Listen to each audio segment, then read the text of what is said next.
All right, we'll get the last 15 minutes. So what they've done is they've done kind of like we did on the buildings. In other words, okay, if man was brilliant and he was building those kinds of ziggurats and pyramids and all this kind of stuff, then all that technology was passed down to them and then they built on them. So Noah, remember early on, you've got the sons of Cain who are building instruments. They're building metal tools to work wood and stuff like that with, and all of this kind of technology early on. Well, this is several years down the road from that. So what kind of technology could they have developed?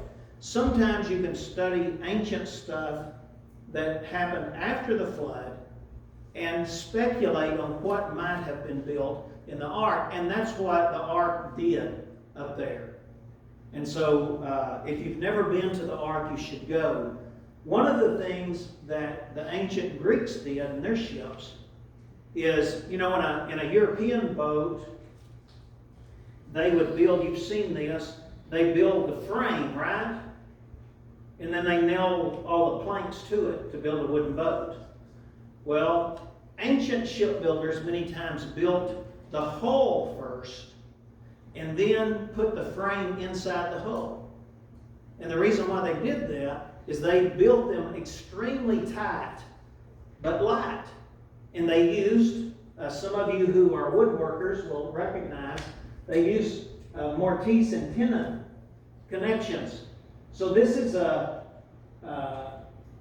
if you go to the ark, as you walk into the ark, you look to the right and they show this as their construction of their ark. So you've got boards, these planks, and all of these little holes cut down in them with places for a peg or a dowel. And then you take this wood, you slide into the top, you slide into the bottom, you put the pegs in, and of course once that starts to get wet, that swells. And it makes a very tight boat. It also makes a very tough boat. It makes a boat, the Greeks would actually use these boats to ram other boats. That's how strong they were. But yet they could pull them up on the sand. They were so light. Isn't that incredible? So if we have that kind of technology, another problem is we look at the flood next week, you will realize that very different than what we used to think, rain's coming down and, if the flood's coming up and it's kind of a slow process or whatever, that when the flood happened and the water from the deep broke open, it was tumultuous. You had tsunamis, you had all kinds of things because the crust of the earth actually was breaking up. And we'll talk about that next week. But you had to have a stout ship to do that. You also had a lot of wind. And I don't know if many of you have been in a ship or a small boat or whatever. When the wind is blowing, you don't want your little 14-foot flat bottom to get crosswise like that, right, Shane? You don't want the wind blowing like this on your little 14-footer out in Lake Whitney, do you? What happens? Either you're going to flip over or the water's going to come in your boat and you're done, And so all of those things had to be taken into account. That's why when you look on this, you ever heard of cleaning something up from stem and stern? From stem to stern? All you Navy guys? So this is a stem. This is actually kind of like a sail. And ancient ships had these. All right? And on the back, they had this. It's not technically a rudder. It's what's called a skeg. And so when the wind blew against this, then this would catch the wind and it would line up to where it wouldn't be sideways. It would be in the wind or away from, or this would be in the wind. You see that? The drag, and then it flips it around. Because this ark had to deal with lots of wind and huge waves. We talked about last week in that Korea study, they said it could It could handle 100-foot waves, this construction. So, all right. Could he fit all the animals on here? We got 7 minutes to figure it out. All right? Well, of course he could. Because you remember in the creation he talked about kinds. And these kinds are, and this is the best example I can come up with. On the ark there had to be a dog or wolf kind. And everything else come from that. Because of the incredible genetic potential God put in each kind. So you needed one lizard, you needed one dog, or 2 dogs, I'm sorry. You needed 2 to multiply. In other words, if you figure that out and the kinds, even dinosaurs, there's only been about 50 kinds of dinosaurs found. And so this people that have run all those numbers, this is what they say about that. So the ark had the same storage capacity as about 450 standard semi-trailers. That's a lot, right? And a standard livestock trailer holds about 250 sheep. So the ark had the capacity to hold at least 120,000 sheep. Less than half of the cumulative area of the ark's 3 decks need to have been occupied by animals in their enclosures. This meant there was plenty of room for fresh food, water, and even people. You say, why did God have that built so big?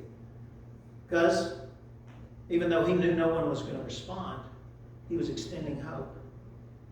He was extending hope through Noah, a preacher of righteousness, Peter said. He had room. None of them accepted. None of them believed. And they all died. Okay, so, of course, let's see. Of course, if you read in Genesis 6:20, it said that these animals came to them. They came to the boat. Why would that be a problem? That wouldn't be a problem, right? I mean, God told Balaam's donkey to talk, right? God can communicate with these animals. And so he told the animals to come. They came. They loaded those things up. And I want us to learn from this. This is what Noah did when he was told. According to all that God had commanded him, so he did.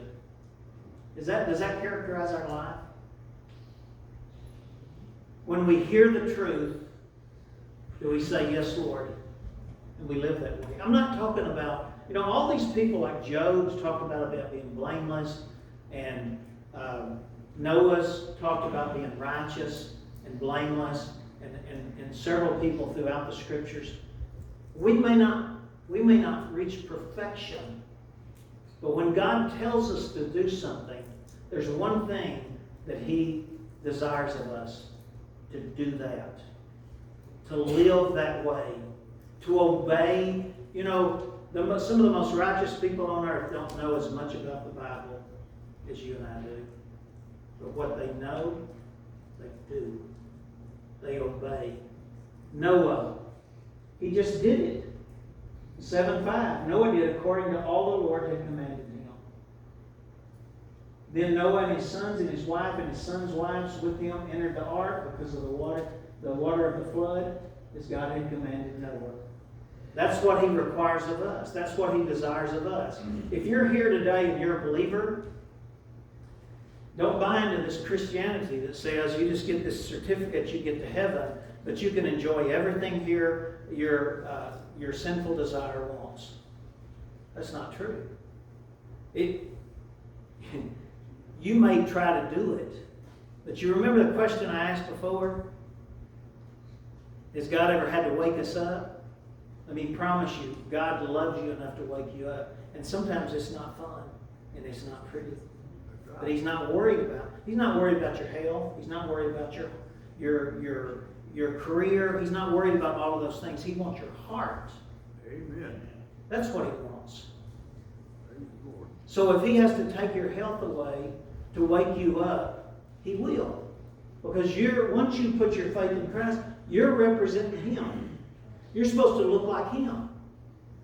You're supposed to live the way he's called us to live. All right. So where did the water come from? I'll make this real quick because we only have 2 minutes. All right. We now know that because of chemical reactions in the earth, and this is the other handout I gave you. You read that later. All right. That when the Bible said that the fountains of the deep broke up, that according to a recent scientific study, and this is not just one, but many studies have shown this, as hydrogen and silica or quartz come together, they create H2O underneath the earth, inside the earth. And this is a scientific study. This wasn't done by believers. It even suggested that a reservoir of water 3 times the volume of all the oceans has been discovered 700 kilometers down beneath the Earth's surface, which is good evidence that at least some of the Earth's water came from within. When that broke up through volcanic action, all of that water came up through there. And again, next week we'll talk about this just a little bit. And it flooded everything many times over. In fact, we don't know exactly what the mountains looked like at that point on that supercontinent. But whatever mountains there were, they were covered. They were covered. And the whole complexion of the crust of the earth changed during the flood. So there is no problem with where the water comes from. Now, I'm going to close with this, because I'm out of time. Who survived this? Y'all tell me. Noah and his family, because they were obedient. God said there's a flood coming. They believed him. And there was only one way to get in that ark, wasn't there? One door in the ark. And then God closed that up, before the flood came.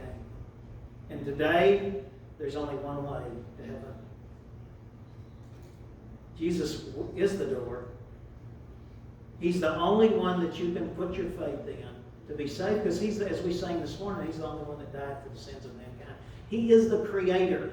He's the one that was communicating with Noah. He's the one that gave him the dimensions. He's the one that told him to load up the animals. He is the one that did all of these. He is God. And only God can save you. This morning, if you're here, I'm going to ask Drew to come up. And we're going to have a short invitation and sing a song together. And if you have not put your faith and trust in Jesus Christ, I would not wait. I would not wait. I pray the Spirit would work in your heart, and that this morning you put your faith in. And if you do that, we would love to know that. Please let me know. And I'd love to sit down and talk with you about that, or Drew will, or someone in our congregation will. All right? Let's all stand. Page 79, My Jesus, I Love Thee. Page 79, My Jesus, I Love Thee. First and last.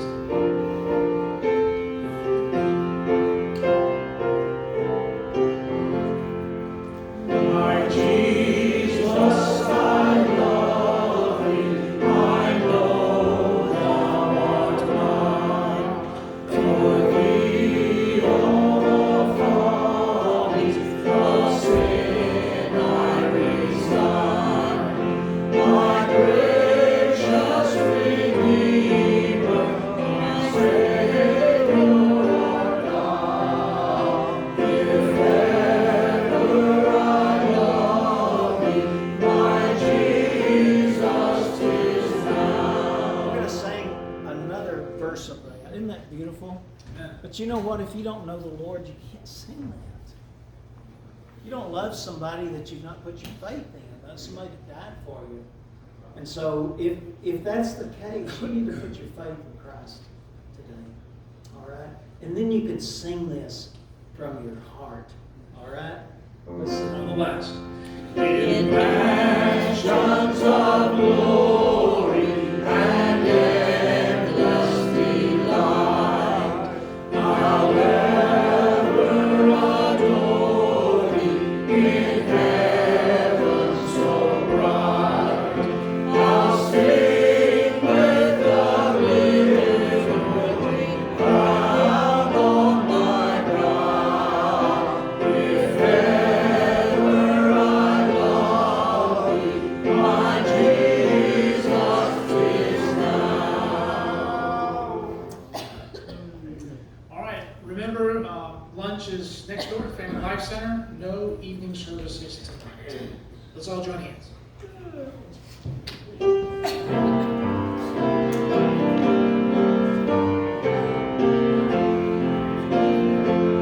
I'm so glad I'm a part of the family of God. I've been washed in the fountain, cleansed by His blood. Join heirs with Jesus and travel this far. You're a part of the family of God.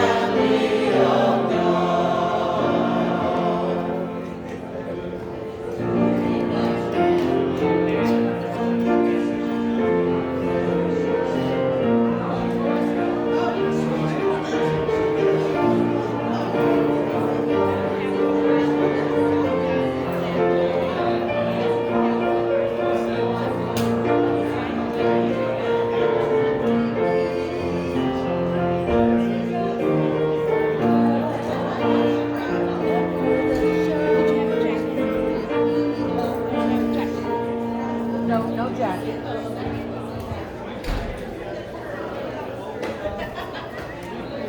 Can you turn this off? We still recording? Yes, we are. Hey, everybody! That's it.